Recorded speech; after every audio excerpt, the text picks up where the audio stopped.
Welcome to this meditation on what really makes a superhero. Is it just the flying cape and the superhuman abilities? The floating hair and the fact that they can do things that no one else can? No. That's not what makes a superhero. It starts with what they carry inside their hearts, their mindset, and how they deal with problems and hurdles.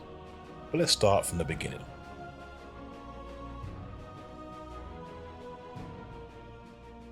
All of us enjoy fairy tales with their stories of giants and witches and monsters and things that are so colourful, bigger than life. Once you get too old to read fairy tales, however, you still don't let go of your love for that type of story. Think about it. Superhero stories today are really fairy tales for the modern times. These characters have similar powers and strength. They can fly, some are extra strong, some are invisible. These superheroes share with us the excitement we had when we were tiny, and that's why they are so wonderful and wise. Now, of course, we love to hear about the powers of superheroes and what they can do with them, but without an intriguing story, we only have a shallow hero, one we won't care about as much. Just because a person has a superpower does not mean he or she doesn't have personal problems, Some, for example, haven't got much money, like Spider-Man. Or maybe they have family issues. Or maybe they are in the friend zone instead of being a love interest. Whatever the stake, we all want this 3D superhero, a real one who loves and worries and experiences things just like you and I do. They are relatable, and we feel for them because in the end, they are us. So don't be afraid to feel like a wild and wonderful king, or a giant, or a witch, or even a superhero at times. There is one inside all of us, and their job is to remind us of our strength and that we are absolutely good enough. Good enough to create our dreams and to learn new things to reach them. Because that way you create a passion, much like Iron Man. There is another superpower called fun. If it's fun, it's no hard work or a task. It is a passion that brings out the best you. Now here's the thing about a real hero. A hero we love and feel for, and that is our most beloved friendly spider from the neighborhood, Spider-Man.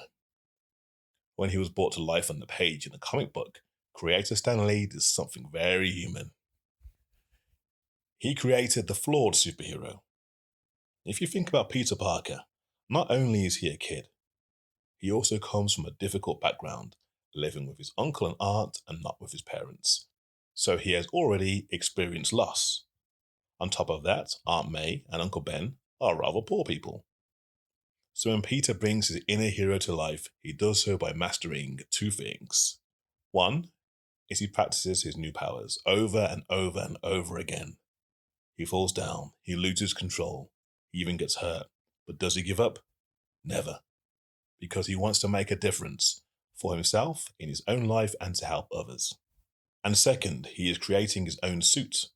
Out of joggers and a hoodie, and it's far from the stylish suit we all know and love, but he started somewhere and it didn't need to be perfect. And then not many people really do like spiders. Another problem for our hero, having his power from an insect with the smallest fan base. With all these problems and flaws, he is far from the classic superhero we know. But to truly become Spider-Man, Peter Parker overcame the doubts inside his mind, reminding him that he is just a kid. And while he was right being just a kid, he also understood that that was no problem at all. There are many wonderful advantages that come with being young, and in the end it came in handy for him, just being a kid. It was his sheer persistence, the lack of sometimes bad experiences that come with adulthood, and refusing to give up that made him larger than life. He also learned not to give in to others' expectations and follow the powers he had been given. With that said, it is now time for your own special gift. This meditation will introduce you to a companion I like to call my inner superhero, a cheerleader for your mind. Listening to your inner superhero, you will be able to do your best without giving up hope or giving in to anxiety. This inner superhero also reminds you to be grateful for what you have already learned and have. Another superpower we talk about and conjure up in other visualizations, especially in the episode with CC the Moondragon. On top of that, your inner superhero's job is to send some loving kindness your way. Your inner superhero will praise you for the small things you did well, even if it's making a nice breakfast, or not snapping at that annoying sibling or that bully at school. Small, simple tasks is how we make big progress and heal on the inside, to love to do the things you do. In the end, this is how all superheroes succeed. They see their strengths inside and out and nourish them. They remind themselves that they are really doing a good job and tap on their own shoulder when they think they could do better. All that without scolding themselves, but encouraging to do better next time. Your inner superhero is here to support you with praise for the things you did well, so you don't need to rely on the words of others. Because you are absolutely good enough, and for that you can be proud of yourself. Even if things might not work out perfect right away, especially if they aren't perfect, because only then will you be inspired and motivated to practice and grow, exactly like a real superhero. And if we are honest with ourselves, we know that our inner superhero is really our own best self. And when we are enough, we are willing to learn with more interest and fun. We are also much more resilient, almost a bit like Wolverine. To get the most out of this adventure and create the inner superhero that resonates best with you, I suggest you listen to this meditation every day if possible. You can listen to it on your way to school or back home, on the train or on the bus, or even before you go to bed. Even if you fall asleep, your subconscious mind will hear it and remember it.